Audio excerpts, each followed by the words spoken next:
এই রাজ্যের মধ্যে ছাত্রছাত্রীদের উপর ছাত্ররা যখন আন্দোলন করছে তাদের উপর বেদরূপ ভাবে গুন্ডা বাহিনীরা বাইক বাহিনী দিয়ে ছাত্র নেতাদের উপর আক্রমণ করছে, সারা রাজ্যে সন্ত্রাস করছে।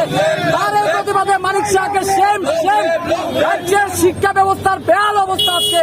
সারা রাজ্যে আপনারা জানেন স্কুলগুলিতে শিক্ষক নেই, সারা রাজ্যের ছাত্রছাত্রীরা প্রতিবাদ করছে, তাদের উপর আক্রমণ করছে, তাদের বাইক বাহিনী দিয়ে হেলমেট বাহিনী দিয়ে।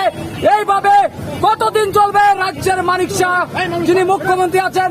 বলতে চাই ধিক্কার জানাই। দেখুন এই রাজ্যের পুলিশ প্রশাসন লেলিয়ে দিয়ে মুখ্যমন্ত্রীর প্রশাসন লেলিয়ে দিয়ে আমাদের উপর আক্রমণ করছে পুলিশ লেলিয়ে দিয়ে। ধিক্কার জানাই।